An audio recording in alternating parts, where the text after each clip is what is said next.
Thank you for having me to the Kale Conference this year. I am excited to be here and share for the next few minutes with you about 10 daily habits to become a learning leader today. My name is Erin Huizenga, and I'm founder and CEO of Desklight Learning. So here we go. Take one look at TikTok work culture these days, and you'll find movements like Bare Minimum Monday, Quiet Quitting, Lazy Girl Jobs, and Bore Out. The hashtag bored at work has roughly 470 million views on TikTok, with more and more of the younger generations openly sharing they aren't stimulated by their roles. Gen Z posting about boredom at work is a clear warning to employers that they should take notice of their needs of the next generation of workers. As a learning innovator, I teach organizational leaders to put a focus on learning as a way to help their teams feel more valued, connected, and motivated. Forward-thinking leaders understand that putting a focus on learning creates an optimal environment for individual, team, and organizational growth. It's really a no-brainer. Here are 10 rapid-fire, easy, and actionable ways you can make learning a part of your leadership strategy. Here we go. Number 1, identify as a learner. Viewing yourself as a learner allows you to be more adept, flexible, adaptable, receptive, and capable. It takes the pressure off of needing to know it all, and it gives you room to grow into more than you are right now. Openly share your passion for learning with your team and actively create learning opportunities for your team so they are regularly challenged, improving, and gaining more skills. Number 2, build in micro-learning. Formal trainings in lecture format might not be the best way to go, since learners forget about 80% of what is said to them. Instead, try micro-learnings. Think about this as bite-sized learning opportunities. This can look like quick videos, lunch and learns, e-learning modules, podcasts, quick reference guides, role-playing, or quick lectures like this one. Number 3, show your work. Professionals often don't like to present a project or an idea until it's in its final stages, or nearly done in my experience.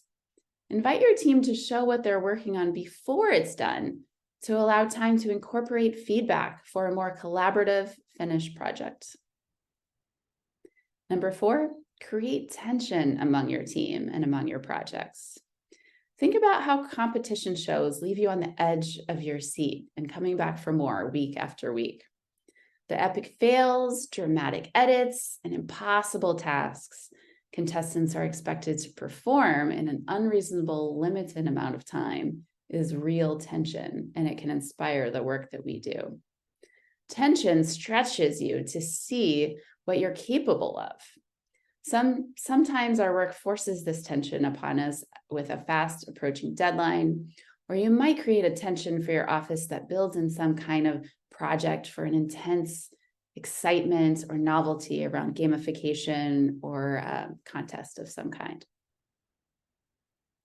Number 5, plan for reflection. Reflections give you the opportunity to make sense of experiences, gain self-awareness, and uncover lessons.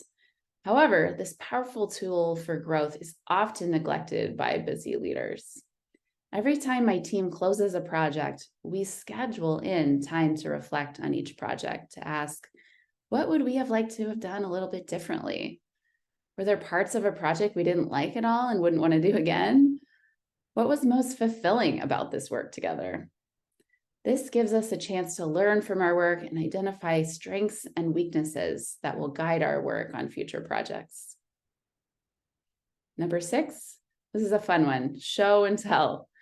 Research shows that tapping into relevant images, videos, and real-world examples will capture attention in an informal environment that encourages participation, learning, and relationship building.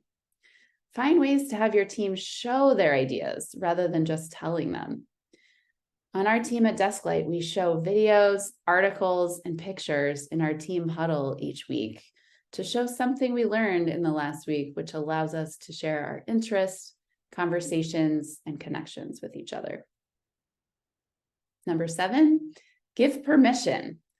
Deloitte Insights shares that employees want dynamic, self-directed, continuous learning opportunities from their employers.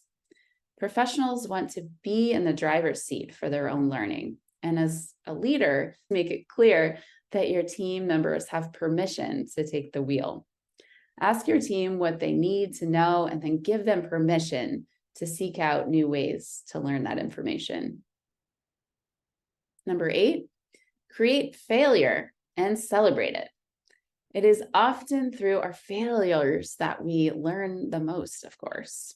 Think back on the biggest successes and the biggest failures that you've had in your life. What have the lows taught you? And how have your lows helped you reach those new highs? Become a leader who celebrates and creates space for failure, recognizing that those failures will ultimately be the lessons you needed to learn to succeed.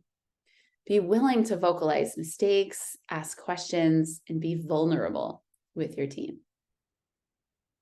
Number 9, value all learning. There seems to be a new trend in youth sports, for example, that if you don't pick your sport in preschool and specialize in it, you'll never be cut out for that high school team. However, new research from Stanford Sports Performance debunks this, citing evidence that multi-sport athletes are more well-rounded, confident, and content. Taking this back to learning for our teams, leaders can view all learning as beneficial. Support your teammate who wants to take that coding class, or cheer on the one who's interested in cooking new recipes. And subscribe to that YouTube channel that your peer or your colleague is trying to grow. Even when a skill doesn't seem to directly relate to the job, all learning builds a sense of curiosity, discovery, and grit that will translate over into their work in surprising and very unexpected ways. And number 10, invite fun. The final way to make learning a part of your leadership strategy is to just have fun. Organizational leaders who create a playful environment at work report an increase in creativity, innovation, openness, lightheartedness, and positive group interactions. And that's an environment that's open to learning and to growth. Not only that, but it also creates an environment where people want to be, addressing some of those TikTok workday concerns from earlier.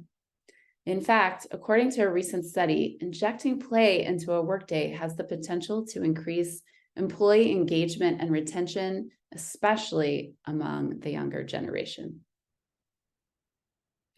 Building your culture around learning creates an environment where your team feels valued, which makes them more invested in their work. For more actionable ways to become a learning leader, you can check out my book, Learning in the Wild, and to use learning as a benefit for your organization, please come visit us at desklightlearning.com. Thank you so much, and I hope you've enjoyed this presentation. I look forward to your questions here in a few minutes. Thank you so much.